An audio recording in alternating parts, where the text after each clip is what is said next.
We spoke to young disabled people and they said that they find it extremely difficult to have accessible, inclusive places where they can meet and connect with each other. They want to get involved in disability activism, they may already be involved in it, but what they lack is the ability to meet and be encouraged by each other.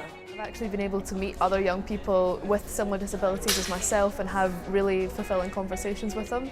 After the first hour we stopped talking about disability and started talking about what our favourite TV shows are and what we do in our spare time, which has been completely new for me.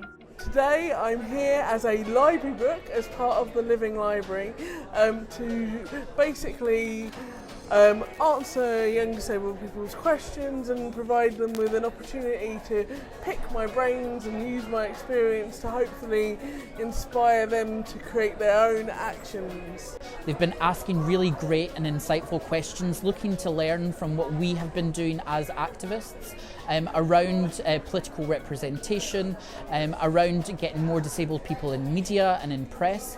So it's been really great to see that the next generation of disabled activists have been enthused by Inclusion Scotland's event.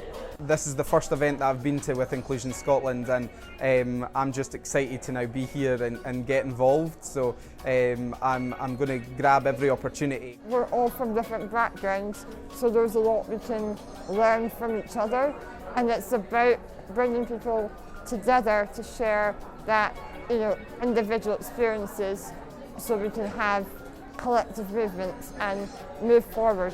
I'm not using the term differently abled because it takes me too long to say.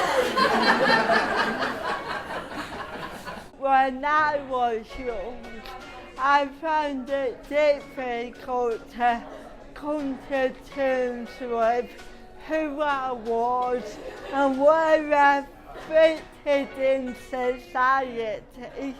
But as I've grown older, I embrace my labels. I'm disabled, I'm a woman, I'm gay, but above all of that, my one label is I'm Rosie. I think today I've learned a lot about the importance of utilising social media for campaigns. So before I would never really have considered using something like, for example, BBC The Social, an online network that's focused on young people and the issues that affect them the most, and using that to engage with other young people to raise awareness of specific issues. For deaf people, the barriers are communication, access to interpreters for events, education as well, often being isolated in education and not having the proper support and communication available in a classroom setting.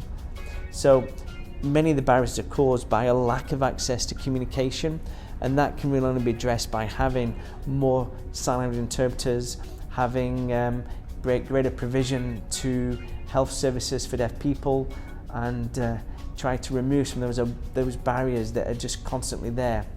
And so I want to be part of the activism movement to improve access for deaf and disabled people so that we can live our lives in a way that is more accessible and not quite so stressful. What really matters to me is inclusion.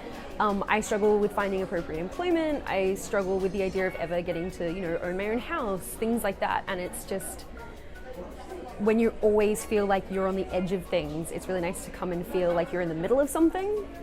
It's been really affirming.